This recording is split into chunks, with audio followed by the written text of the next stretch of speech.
Alexander Hamilton, Secretary of Treasury, never present. Give me $10. I knew that was coming. Can I borrow somebody's pen? Yeah, the airman gets nailed again.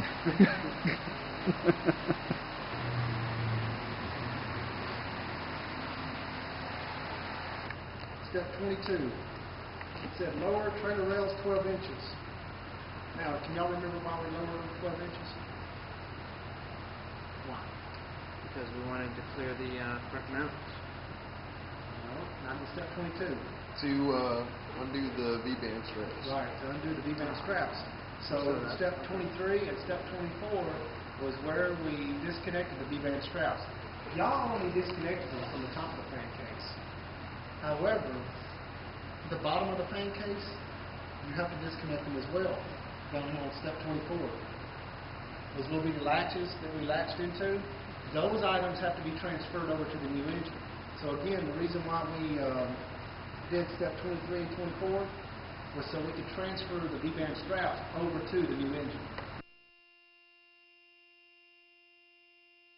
It'll sit there at idle for about a minute. They want you to wait 5 minutes. All right? And then you'll go up to build up voltage. All right? Once you're at build up voltage, you'll sit there for about a minute. Then what you got to do is you got to take the contactor switch and go to close. As soon as you do that, that light will come on. But whenever you got this power cable hooked up to that distribution box and you take this to close, this light will go out as soon as you let go of this toggle switch because it'll just pop back down. So what do you got to do? You flip up this guarded switch right here and then take it up. It's called an E-pin. It's 28 volts DC generator power. Take that up prior to taking your contactor to close. What is that E-pin for? You probably know more about it than I do. Again, the Hobart is set up in such a way that you cannot have a live cord. What it will do is it sends a excitation voltage through the cord to say, yes, there is something at the other end. If it doesn't see a load at the other end, it will not allow you to power up high amperage so that you can electrocute yourself. You are bypassing the safety circuit. What if I stand here and hold my tongue in the other end? Oh, yeah. Then it'll work. So again, whenever you go to do step 3, what we're on right now, what you're going to do is anytime you want to power up the engine lift trailer or the transportation trailer, what you want to do is come up here, turn that on, make sure you got enough fuel, right? Then you can turn it off. Then you're going to press the engine start switch. It'll start up. After you get done doing that, you'll let it sit there for probably a minute to 5 minutes at idle, and then you go to build up voltage. This thing will get a lot louder. You'll let it sit there and build up voltage for at least a minute. Don't rush this thing because all kinds of things start happening. You'll start getting these lights up here, under frequency, overload. So let it sit there and build up voltage for at least a minute to 5 minutes. All right? Technically 5 minutes. So after you've done that, then you can take the contactor switch to close. But before you take it to close, always take the E-pin up like that, and then take your contact switch to close. And then that little green light right there will come on. Does that make sense? If you forget what I just got through telling you, the instructions are right here. It's raining out. Except for this. This is not written anywhere. Flipped it off. Go ahead. Generally preset. I don't know too much about this, but I know that we got to have this line to neutral, and this will be up here at B, B, C, D, N. You want to add anything, Ted? No, all the other stuff that I know about it, you guys don't need to know. Unless you're About how to adjust the frequency and all that. Spray time. The goodie pile.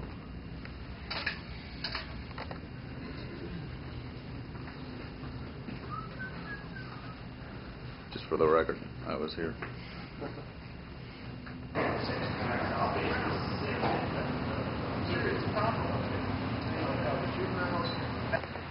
All right, this is your lateral walkway.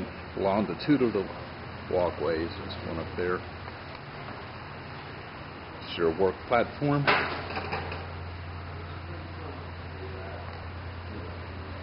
Our connections and stuff are going to be up here, so we're going to have to raise this.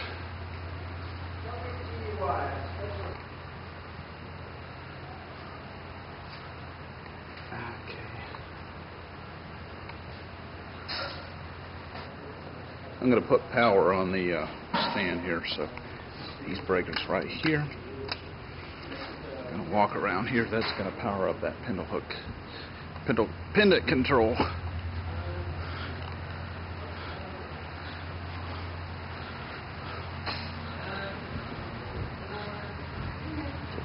That switch right there. The pendant control has already gone through its self-test, but that right there, as you can see, it's reading 2,600 pounds. That's because of the cradle adapter that's on the stand right there. And I'm going to zoom in so we can read these. So you got your joysticks. We're on high speed right there. You don't want to go too high because you don't have to go that high. Just tell somebody to stand here in the center where they can get to everything. And then All right. I couldn't film during doing it, but we've already raised the trailer up to working level here. And I'm going to work up here, hooking up these electrical connectors and stuff like that.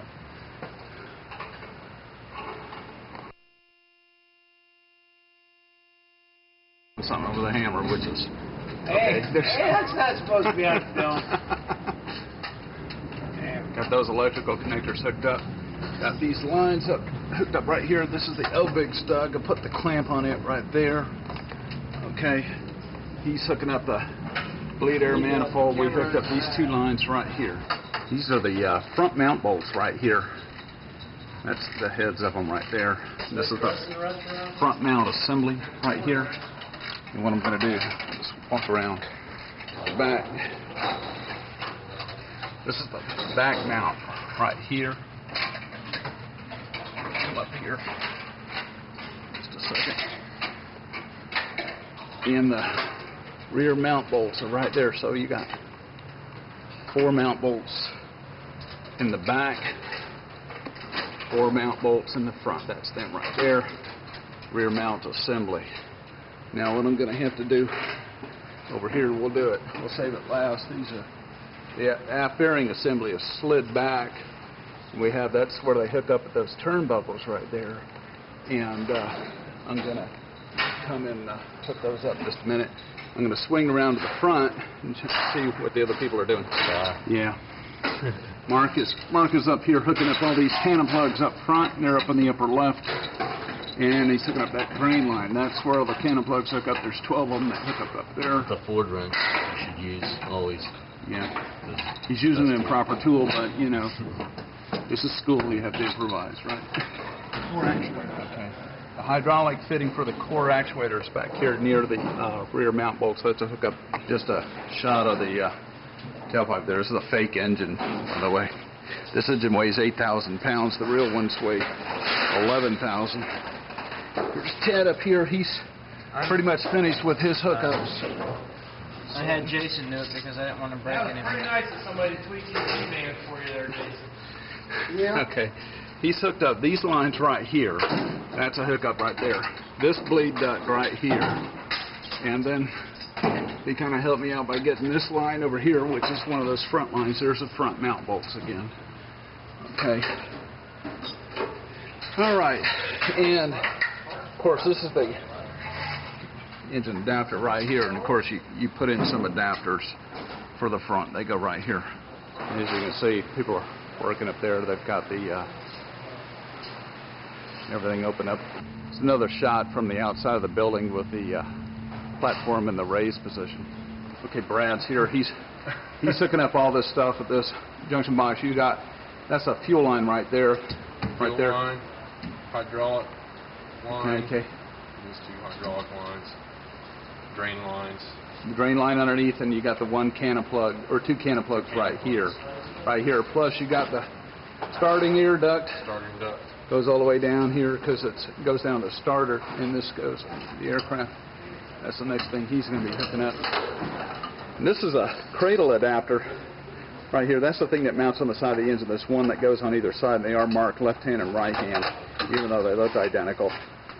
And when you go up and mount the engine, that that pike right there, you know, goes in that hole, and then you just bolt it down on either side. The attachment bolts are attached to it.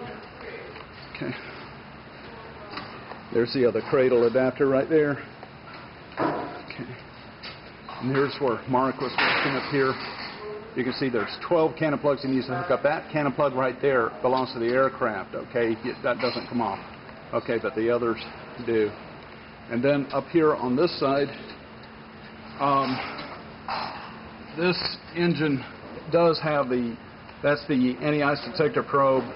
It is electrostatic discharge sensitive, so you can't touch the cannon plug on it. And normally, the Loop A and Loop B fire warning, I'm trying to get in on it right there. It connects right there, but it's not on this trainer, so that's something that we didn't have to connect. And that's, you just saw Mark come through that hole there, and you know, and for a big guy like me, that's kind of a task. So he's, what's up in there that you're going for, Mark? Connecting the V-band straps. Oh yeah, he's the V-band straps that go to around the aft cowl doors and stuff. You know, that's what he's hooking on right there. This is one of 4 core reverser actuators. Okay, there's one there, there's one there, and there's 2 on the other side, plus there's 2 in the tailpipe. This is a fan and aft thrust reverser arrangement on this thing. So, okay, this is of course the fan assembly, just to give you an idea how big this is. I'm gonna try this. There. I hope. Well, as you can see, I'm standing up, you know, in the thing, and I've got a little clearance up here, so that's how big the inlet is on the F-117 engine, which is equivalent to a Pratt & Whitney 2037. I want to get a shot of this arrangement right here of how these forward accessory doors are supported. Of course, you have the normal support rods, and you got them on the front and the back, but the support rods are stowed because we have these adapters connected up there. We'll be taking those adapters off shortly, you know, as we get everything connected up. We installed this engine yesterday, so we're just hooking all the stuff up today. Some of the this is the sleeves on the trailers. Now, this part of the trailer here is electromechanical. There's actually a set of gears in here and stuff like that. There's a big motor right there that drives it. The upper part of the trailer is hydraulic. The lower part, electromechanical. So it's got hydraulic pumps and stuff all over it. This is hand brake. And some of these marks right here, like you see the yellow marks and stuff, those are alignment marks. These are the, there's load cells in all 4 corners of this trailer. These things right here are called position indicator. That's a warning going off because we've got something wrong with the trailer here, and the load limit or the balance of it is kind of screwed up. There might be too many people standing on one side. That little removed for flight is because there's a mat in the intake. Okay. This is where you hook up your power. The power cable goes all the way back to that junction box over there.